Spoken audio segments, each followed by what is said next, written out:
ॐ वसुदेवसुतं देवं कंसचाणूरमर्दनं देवकी परमानन्दं कृष्णं वन्दे जगद्गुरुं मूकं करोति वाचालं पुङ्गुं लङ्घायते गिरिं यत्कृपातमहं वन्दे परमानन्दमाधवम्।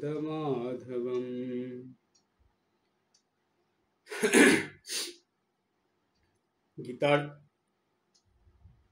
চতুর্থ অধ্যায়ের প্রথম শ্লোকটা আলোচনা শুরু হয়েছিল। আমাদের গীতার ধারাবাহিক আলোচনা চলছে।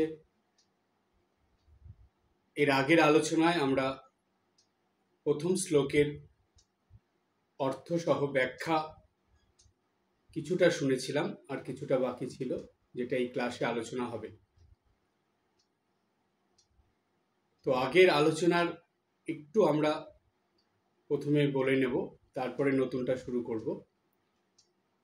আগের আলোচনা আমরা পেয়েছিলাম ভগবান অর্জুনকে বলছেন যে এই যে কর্মযোগ, তৃতীয় অধ্যায়ে কর্মযোগ যিনি বললেন ভগবান অর্জুনকে, এই কর্মযোগ তিনি আগে বলেছিলেন, সৃষ্টির প্রথমে বলেছিলেন সূর্যকে। সূর্য সেই কর্মযোগের কথা শুনে সেটা বলেছিল তার নিজের পুত্র মনুকে, এবং মনু বলেছিল ইক্ষ্বাকুকে। তো এইভাবে কর্মযোগের কথাগুলো এসেছে।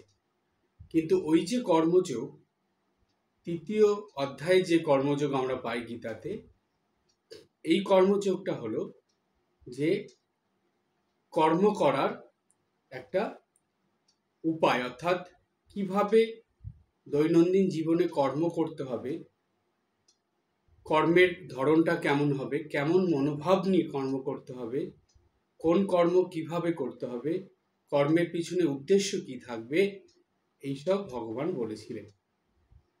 এইবার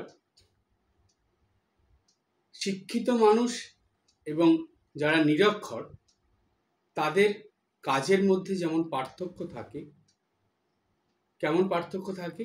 শিক্ষিত মানুষ তারা জেনে শুনে যেই কাজটা করে সেই কাজটা অনেক বেশি ভালো হয়, সেই কাজটার মধ্যে ভুল কম হয়, কিংবা ভুল হয় না বললেই চলে। কিন্তু নিরক্ষর মানুষ যারা, তাদেরকে কাজ করতে হলে অপরের কাছ থেকে শুনে বা অপরেরটা দেখে করতে হয়। নিজে সেই কাজটার সম্বন্ধে তার মধ্যে কোনো জ্ঞান থাকে না। তো ভগবান বললেন কর্ম তো করতে হবে, যে কোনো আশ্রমেই কর্ম করতে হয়। আশ্রম বলতে এখানে আমরা পাই বেদে যে বলা আছে ব্রহ্মচর্য, গার্হস্থ্য, বানপ্রস্থ, সন্ন্যাস।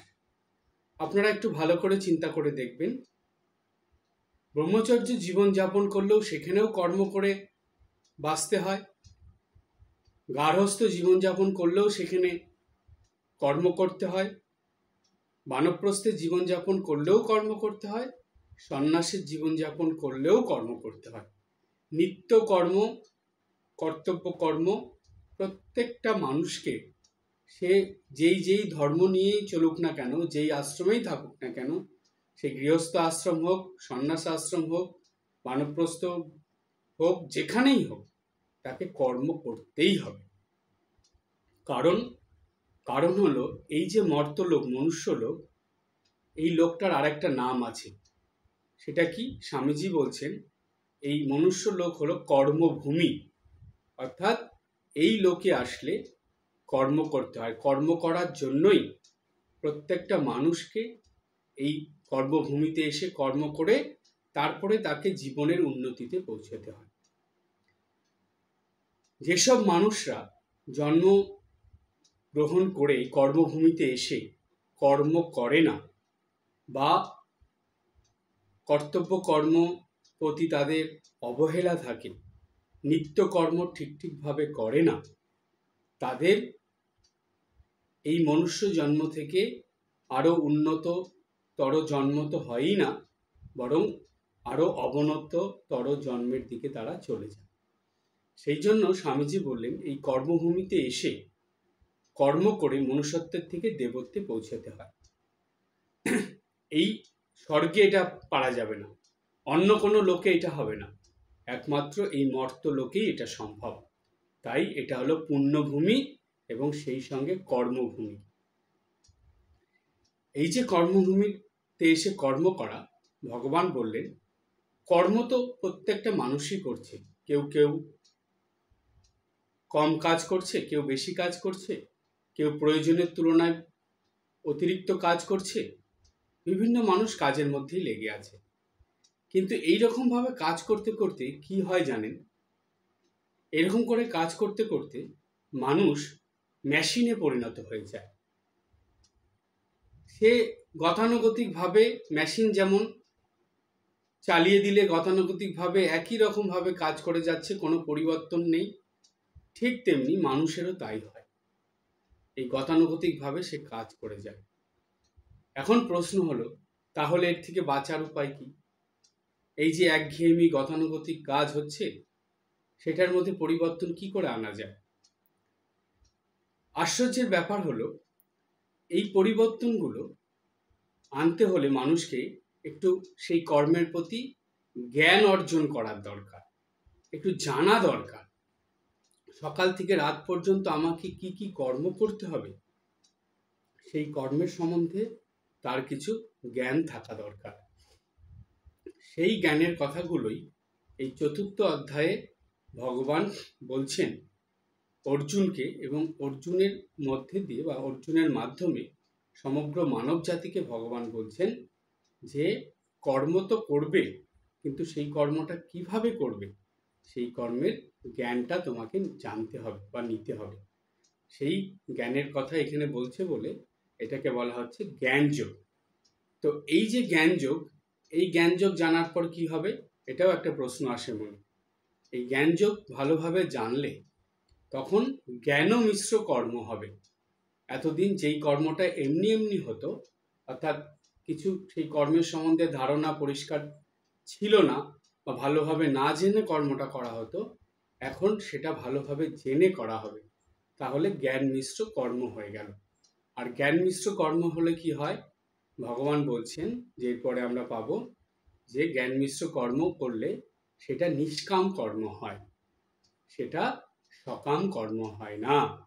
শুধু 3য় অধ্যায়ে কর্মযোগের কথা জেনে কর্ম করলে সেই কর্মের মধ্যে সকাম ভাব থাকে, কিন্তু যখনই 4th অধ্যায় জ্ঞান যোগটা আমরা জেনে যাব, তারপরে জ্ঞান মিশ্র কর্ম যদি আমরা করি, তখন সেই কর্মটা নিষ্কাম কর্মে পরিণত হয়ে যাবে। তাই তখন আর কর্মফলের বন্ধনে মানুষ বাধা পড়বে না, অর্থাৎ এই নিষ্কাম কর্ম করলে ধীরে ধীরে মানুষ এই কর্মফলের বন্ধন থেকে মুক্ত হয়ে যাবে। তো এই জন্যই ভগবান এই কর্মযোগের কথা, অর্থাৎ জ্ঞান মিশ্র কর্মযোগের কথা এই জ্ঞানযোগ অর্থাৎ 4th অধ্যায়ের মধ্যে বর্ণনা করছেন, বলছেন তিনি। এখানে আরেকটা লক্ষ্য করার বিষয় যে এইখানে দেখুন, সূর্যকে বলেছিলেন ভগবান, সূর্যের পরে সূর্য তার পুত্র মনুকে বলেছিল, মনু তার পুত্র ইক্ষ্বাকুকে বলেছিল। এই যে সূর্য, মনু, ইক্ষ্বাকু যাদের নাম পেলাম আমরা, এরা কিন্তু প্রত্যেকেই গৃহী, এরা প্রত্যেকেই গৃহস্থ মানুষ। তাহলে এইখান থেকে একটা সূত্র আমরা পাই। কি সূত্র সেটা? ভগবান এই যে জ্ঞানযোগের কথাটা বা কর্মযোগের কথাটা বলেছেন, সেটা গৃহস্থ মানুষের কাছে বলেছিলেন, অর্থাৎ গৃহস্থরা যারা গৃহস্থ ধর্ম পালন করে চলে, গৃহে থাকে, সংসার জীবন যাপন করে, তারাও এই পদ্ধতিতে কর্ম করলে গৃহে থেকেও তারা কর্মবন্ধন থেকে মুক্ত হয়ে যাবে, গৃহে থেকেও তারা নিষ্কাম কর্ম করে জীবনের চরম লক্ষ্যে পৌঁছতে পারবে। সেজন্যই ভগবান এটা গৃহস্থদের কাছেই বলেছিলেন, সূর্যকে বলেছিলেন, তারপরে পরম্পরায় এসেছে দেখবেন যতগুলো নাম আমরা এখানে পেলাম প্রত্যেকেই তারা গৃহস্থ ছিল। তো সেই গৃহস্থ মানুষদের বলেছেন তাদের কর্মের কথা এর মধ্যে কিন্তু পরিষ্কারভাবে আছে, যে গৃহস্থ থেকেও কিভাবে কর্ম করতে হবে। তার কারণ কি জানেন? এখানে প্রশ্ন আসবে, কেন গৃহস্থদের বলা হলো বা গৃহস্থ আশ্রমের মানুষদের জন্য কেন বলা হলো? তার কারণ আর যে তিনটা বর্ণ বা শ্রেণী বা আশ্রম আছে, যেটা ব্রহ্মচর্য, বানপ্রস্থ, সন্ন্যাস, এগুলো তো গৃহস্থ আশ্রম থেকেই সৃষ্টি হচ্ছে, গৃহস্থ আশ্রম থেকেই তো এগুলো পরম্পরায় আসছে। গৃহস্থরা আছে বলেই সেখান থেকে সন্তান সন্ততিরা তারা ধীরে ধীরে বড় হয়ে ব্রহ্মচর্য জীবনযাপন করছে। ব্রহ্মচর্য জীবন মানে ব্রহ্মচারীর মতন থেকে বা ওইভাবে জীবনযাপন করে তারা একটা সময় পর আগেকার দিনে নিয়ম অনুযায়ী তারা সংসারে প্রবেশ করত। সেখান থেকেই তারা যাচ্ছে বানপ্রস্থে, তারপরে তারা যাচ্ছে সন্ন্যাসে। তাহলে দেখুন, ওই গৃহস্থ আশ্রম থেকেই আর তিনটি আশ্রমের ভরণ পোষণ চলছে, বা এই তিনটি আশ্রমে মানুষ যাচ্ছে। সেই জন্য ভগবান এই গৃহস্থ আশ্রম পালনকারী সূর্য, সেই সূর্য বলল মনুকে, মনু বলল ইক্ষ্বাকুকে, এরা তিনজনেই গৃহস্থ ছিলেন। সুতরাং দেখুন, এই সূর্যদেব প্রথমে শুনলেন, শুনে যে এটা বর্ণনা করলেন, তিনিও কিন্তু তার পুত্র, সেও গৃহী ছিল, গৃহস্থ আশ্রমে ছিল, তাকে বলল। সে তার পুত্র ইক্ষ্বাকু ও গৃহী ছিল, তাকে বলল। তার মানে এইভাবে পরম্পরায় যে গৃহস্থ আশ্রমের মধ্যে যদি এটা ছড়িয়ে পড়ে, সেখান থেকেই এটা অন্য তিনটে আশ্রমের মধ্যে বা অন্য তিনটে যে শ্রেণী আছে তার মধ্যে চলে যাবে। সেই কারণেই ভগবান এটা গৃহস্থ মানুষের কাছে বলেছিলেন। আবার দেখুন, এইখানে যে ভগবান বলছেন অর্জুনকে, অর্জুনই তো তার শিষ্য হতে পারে, কিন্তু সে তো গৃহস্থ মানুষ, তাকে বলছে ভগবান। দেখুন, সুতরাং এই গৃহস্থ আশ্রমকে গুরুত্ব দেওয়া হয়েছে বেশি, এবং এর সঙ্গে এটাও বুঝিয়ে দেওয়া হয়েছে যে গৃহস্থ আশ্রম বা গৃহস্থ ধর্ম পালন করেও এই নিষ্কাম কর্ম সম্পাদন করা যায়, মানে নিষ্কাম যে কর্মযোগ সেটা করে মুক্ত হওয়া যায় বা ঈশ্বরকে লাভ করা যায়। এরপরে ভগবান দ্বিতীয় নম্বর শ্লোকের মধ্যে কি বলছে সেই প্রসঙ্গে আমরা আসব। দ্বিতীয় নম্বর শ্লোকে ভগবান বলছেন, এবং পরম্পরা প্রাপ্তম ইমম রাজস্বয় বিদুহু সকালেনা ইহ মহতা যোগ নষ্ট পরন্তপ। কি বললেন ভগবান? বললেন যে এবং পরম্পরা প্রাপ্তম ইমম রাজস্বয় বিদুহু, বলছে এই রূপে পরম্পরা প্রাপ্ত এই যোগ রাজর্ষিগণ জেনেছিলেন। তারপরে বললেন সকালেন ইহ মহতা যোগ নষ্ট পরন্তপ, বলছে হে পরন্তপ, ইদানিং কাল প্রভাবে এ লোকে সে যোগ বিনষ্ট হয়ে গিয়েছে। খুব ভালো করে বুঝবেন, ছোট্ট কথার মধ্যে ভগবান অনেক কিছু বলে দিয়েছেন। বলছেন এই রূপে পরম্পরা প্রাপ্ত এই যোগ, অর্থাৎ এই রূপে পরম্পরা প্রাপ্ত মানে কি? মানে ভগবান বললেন সূর্যদেবকে, সূর্যদেব বললেন তার পুত্রকে অর্থাৎ মনুকে, মনু বললেন তার পুত্র ইক্ষ্বাকুকে। পরম্পরা পরপর আসছে, এইভাবে আস্তে আস্তে এই যোগ রাজর্ষিগণ জেনেছিলেন। রাজর্ষিগণ মানে রাজা, অথচ তার জীবন ঋষির মতন, যেমন জনক রাজা। জনক রাজার কথা আমরা জানি, জনক রাজা ছিলেন রাজর্ষি, অর্থাৎ রাজা হয়েও ঋষিদের মতন জীবনযাপন করতেন।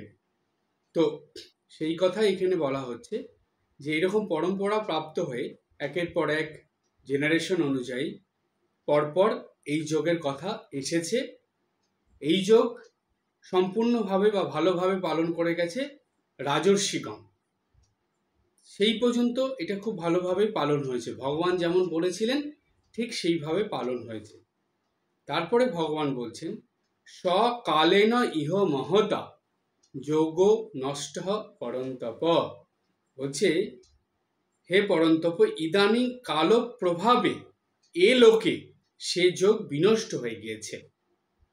কালো প্রভাবে মানে সত্যযুগ, তারপরে ত্রেতা যুগ, তারপরে এসেছে দাপর যুগ, তারপরে কলিযুগ। এই যে কালো প্রভাবে মানে সত্যযুগে যতটা ছিল তার থেকে অনেকটা কমেছে ত্রেতা যুগে, তার থেকে আরও কিছুটা কমে গেছে দাপর যুগে, এবং এই কলিযুগে এসে সেটা প্রায় নেই বললেই চলে। তো ভগবান এটা বুঝিয়ে দিচ্ছেন যে এইভাবে ভগবান যখন বলছেন তখন সেটা চলছিল দাপর যুগ। তো তখনই কি অবস্থা ভগবান দেখেছেন সেটা বলছেন। তো দাপর যুগের অবস্থা দেখেই যদি ভগবান বলেন যে এই কালো প্রভাবে এ লোকে এ যোগ বিনষ্ট হয়ে গিয়েছে, মানে কালো প্রভাবে সেই সময় সেই যোগটা বিনষ্ট হয়েছে বলে ভগবান বলছেন, তাহলে তারপরে দাপরের পরে যখন কলি এসেছে, তাহলে এই কলিতে এই যোগ আছে কি? শুধু মুখে মুখে আছে, নেই বললে সেই দাপরেই বিনষ্ট হয়ে গেছে, তো আর কলিতে এসে কি থাকবে? তো কেন এরকম হলো, কি করে এই যোগ নষ্ট হয়ে গেল? এখানে বলা হচ্ছে কালো প্রভাবে এই লোকে, অর্থাৎ এই মর্ত লোকে, এই মনুষ্য লোকে কালো প্রভাবে মানুষের মধ্যে পরিবর্তন এসেছে। এক একটা যুগে ভগবান এসেছেন, কিন্তু জানেন ভগবান এত দয়াময়, তিনি এই যোগ থেকে মানুষকে ভ্রষ্ট হতে দেননি, কিন্তু সেই যোগের ধরনটা পাল্টে দিয়েছেন। কেমন?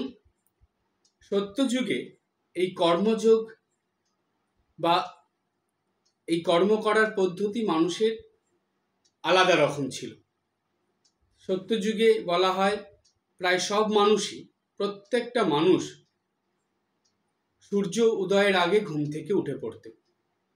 শুধু ঘুম থেকে উঠে পড়তেন না, ঘুম থেকে উঠে তারা সূর্য উদয়ের আগে স্নানও করে নিতেন। তো তারপরে তাদের ঈশ্বর আরাধনা দিয়ে দিন শুরু হতো। সকাল থেকে অনেকটা সময় তারা সাধনা আরাধনার মধ্যে কাটাতো, ভগবানের স্তব স্তুতি করা, পূজা করা, হোম করা, এসব করতেন। দুপুরবেলা তাদের ফলাহার বা সিদ্ধ ভাত এইসব তারা খেতেন, সপাকে খাওয়া, এবং এরপরে আবার তারা ওদের সাধনা আরাধনার মধ্যে লেগে যেতেন। সন্ধ্যায় তাড়াতাড়ি মানুষ তখনকার দিনে ফলাহার করে তাড়াতাড়ি ঘুমিয়ে পড়তেন। তো ওই সত্যযুগে সবকিছুই সাত্ত্বিকতার মধ্যে চলতো, মানুষের মধ্যে কুড়েমি আলস্য ছিল না, খাওয়া দাওয়ার এত রকম মানে বৈভব বা বৈচিত্র্য ছিল না, মানুষের জীবনে আলস্য কুড়েমি ছিল না।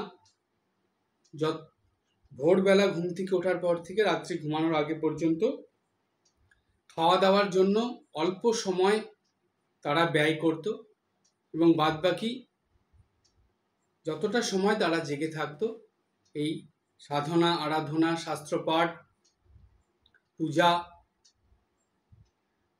স্তব স্তুতি, বন্দনা এইসব নিয়েই থাকত। সত্যযুগের পরে যখন ত্রেতা যুগ আসলো, তখন এগুলো অনেকটা কমে গেল। তবুও ছিল, মানুষের মধ্যে অসৎ প্রবৃত্তি ছিল না। লোকে দেখবেন বলতেই বলে যে রাম রাজত্ব, অর্থাৎ ত্রেতা যুগে রাম এসেছিলেন, বলতেই বলে রাম রাজত্ব। দেখুন, সত্যযুগে ভগবানের আসার দরকার ছিল না। সত্যযুগে মানুষ সবাই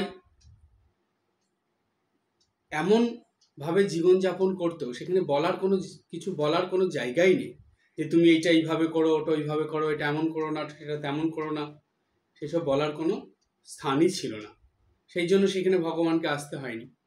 তারপরে দেখুন, যেই ত্রেতা যুগ শুরু হলো, অবতার আসতে শুরু করলেন। কেন?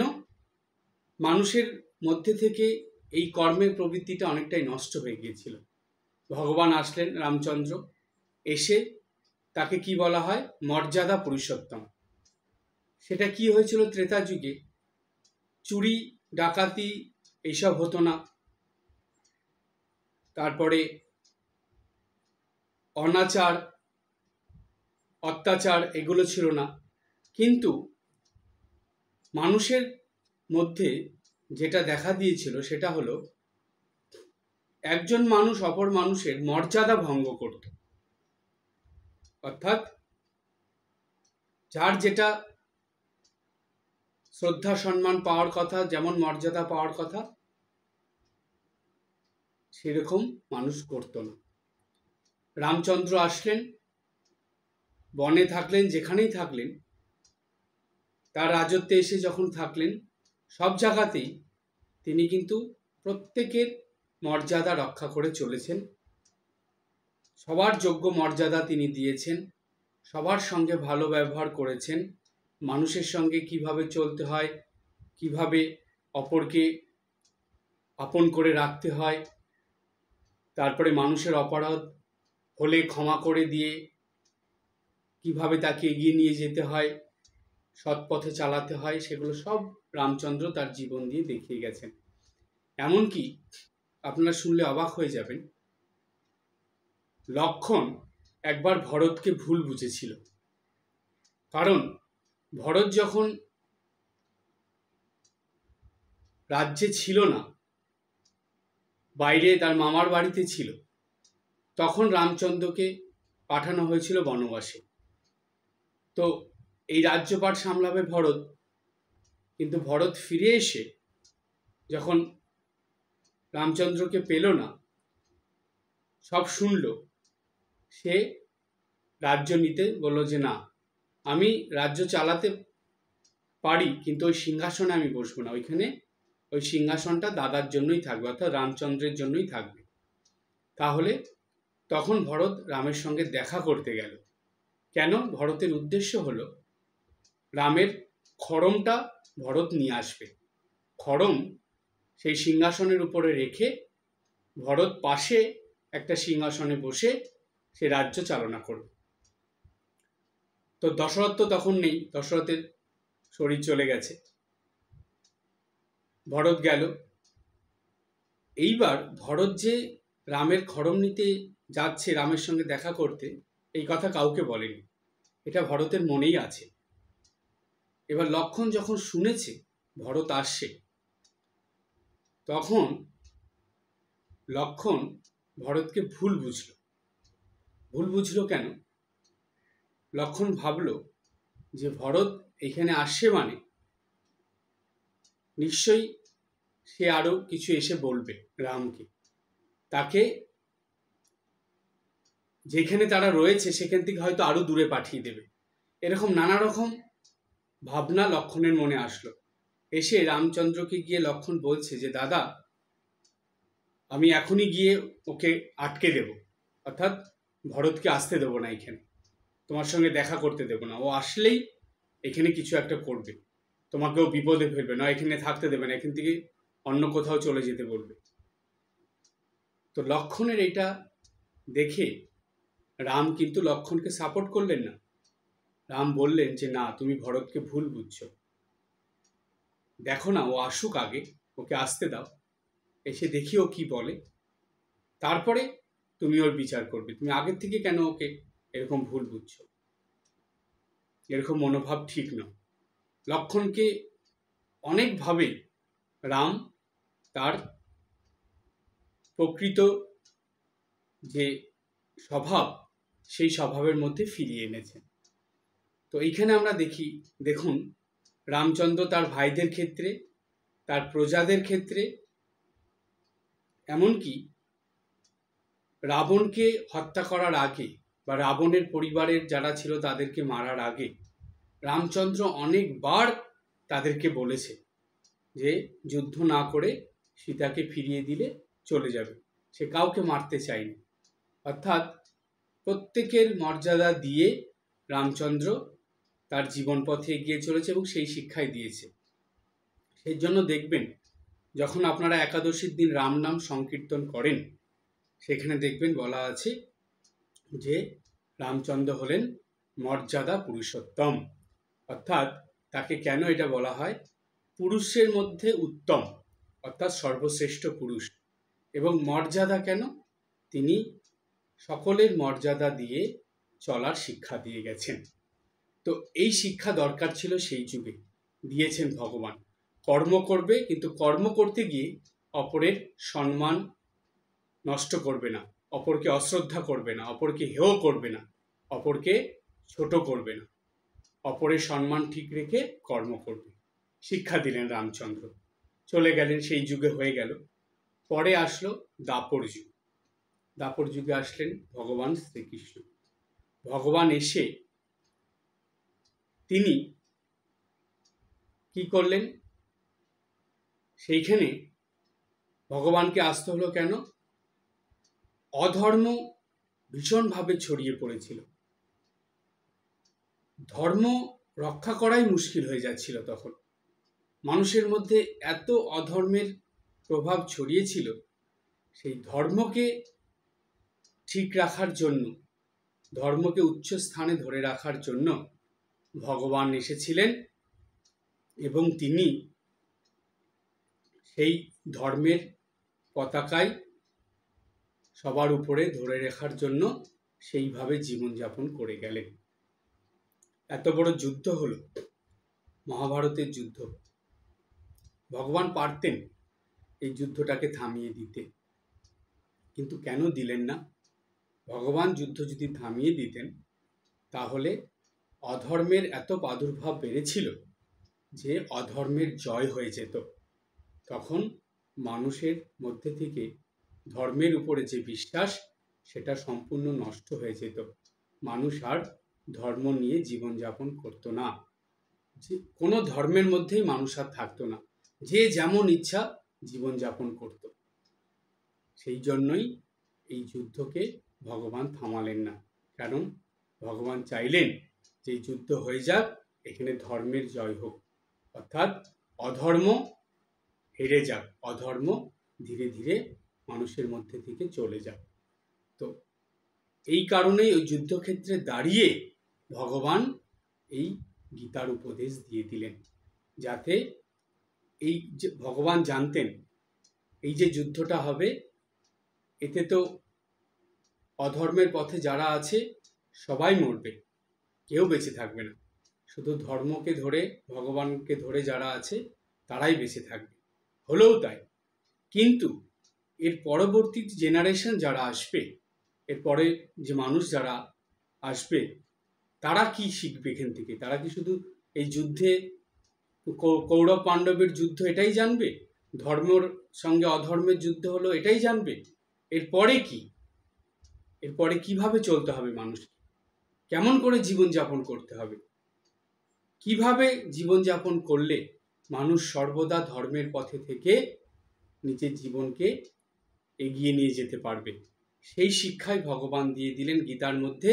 সেজন্য গীতা দেখুন তার মধ্যে আমরা পাই দৈনন্দিন জীবনে সকাল থেকে রাত পর্যন্ত কিভাবে জীবনযাপন করতে হবে, কিভাবে কর্ম করতে হবে, কেমন মনোভাব নিয়ে চলতে হবে, কেমনভাবে নিজের ধর্মের প্রতি দৃঢ় থাকতে হবে, কিভাবে স্বধর্ম পালন করে চলতে হবে, সেগুলো সব ভগবান বলে দিলেন, যাতে এর পরবর্তীতে মানুষ এসে সেগুলো সব ভালোভাবে পালন করে নিজের জীবনকে উন্নত করতে পারে এবং মনুষ্যত্বের থেকে দেবত্বে পৌঁছে যেতে পারে, বলে দিলেন ভগবান।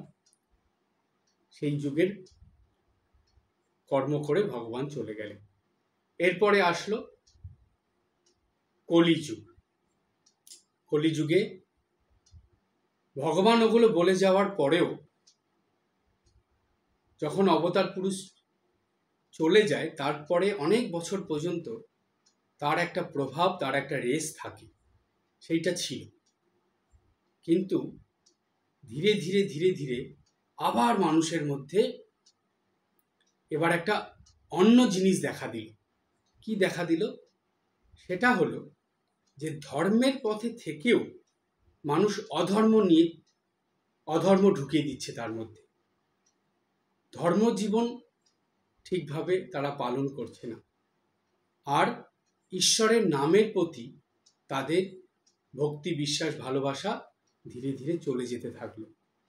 তারা গীতার কথা শুনছে, গীতা পড়ছে, সব কিছুই করছে, কিন্তু জীবনযাপনের ক্ষেত্রে সম্পূর্ণ অন্যরকম জীবনযাপন করছে।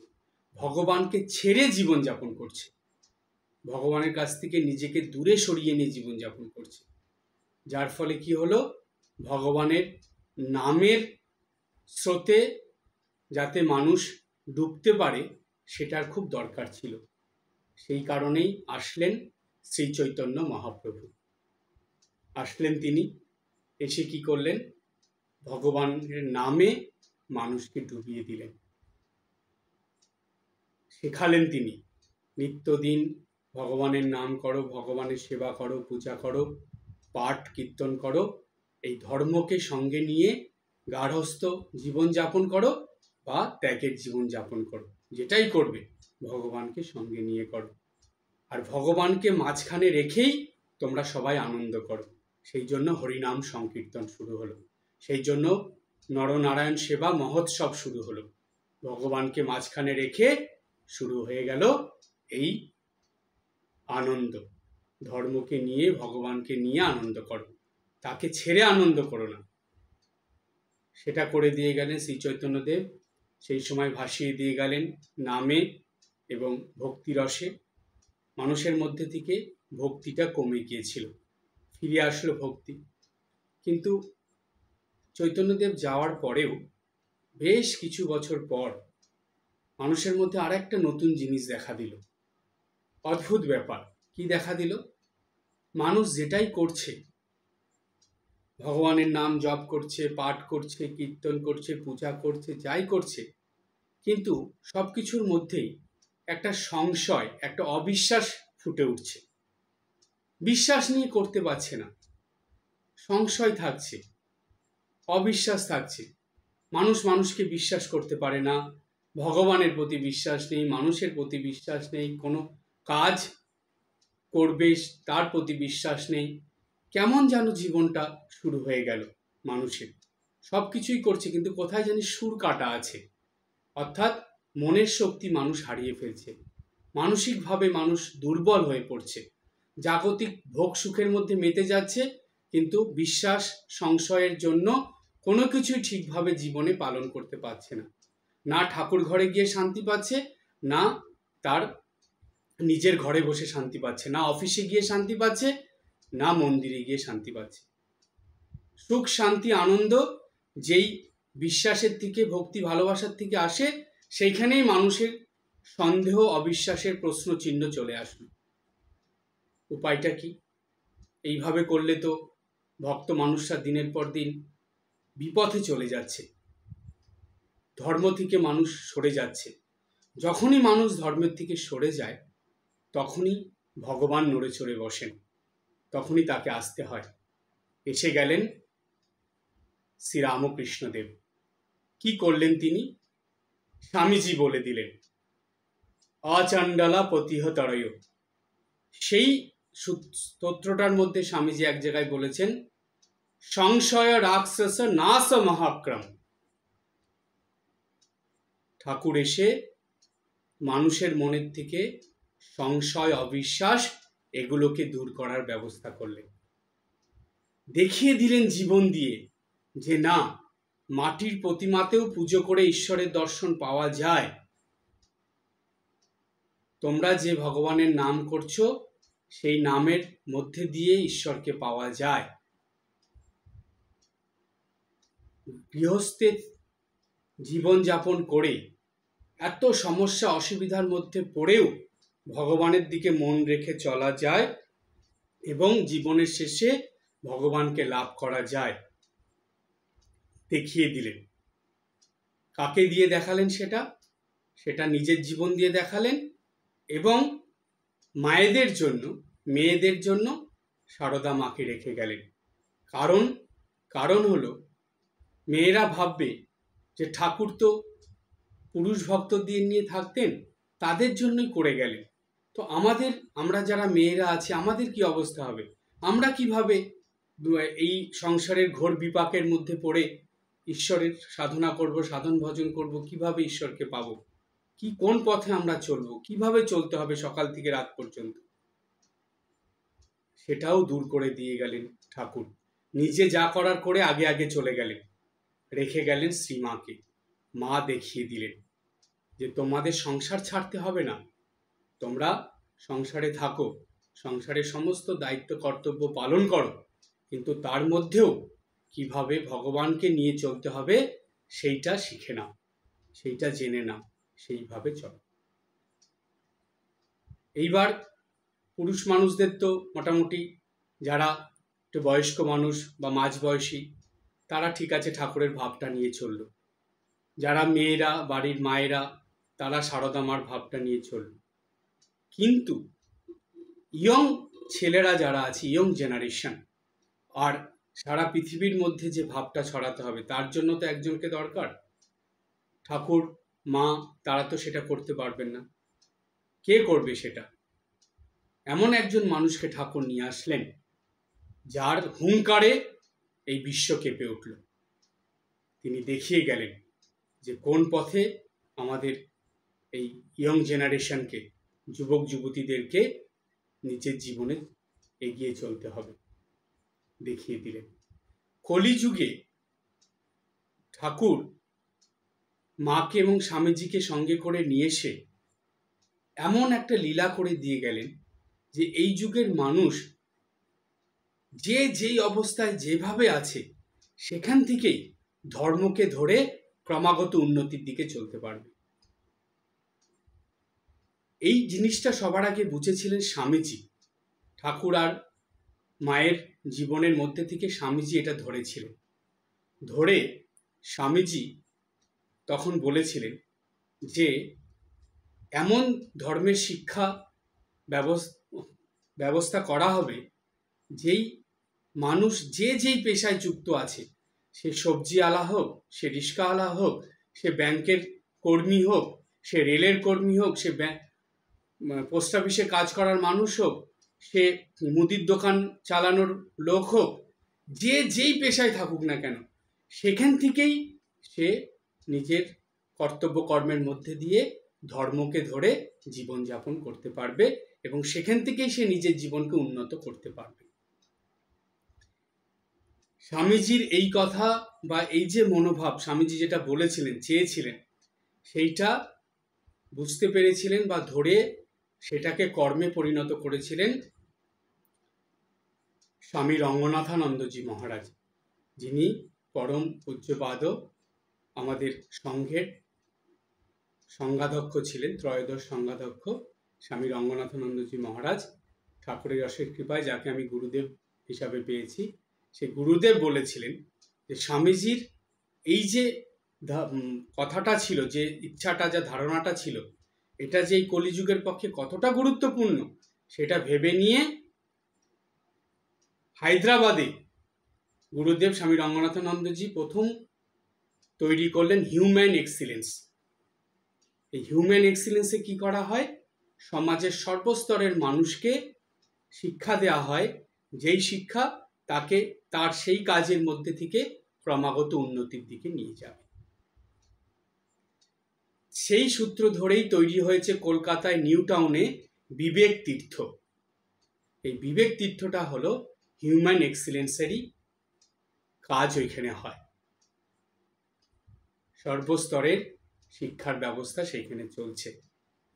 সমাজের যে যেই স্তরে বা যেই শ্রেণীতে কাজ করছে সেখান থেকেই তাকে আরো উন্নতির দিকে নিয়ে যাওয়ার ব্যবস্থা, কিন্তু সেটা ধর্মকে ছেড়ে না, ধর্মকে ধরে চলতে হবে।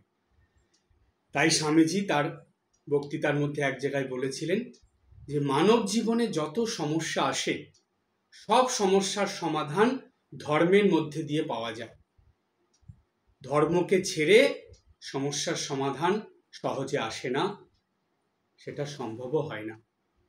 একমাত্র ধর্মকে ধরে চললেই, ধর্মের মধ্যে দিয়েই যে কোনো জীবনের যে কোনো সমস্যার সমাধান সেইখানে পাওয়া যায়।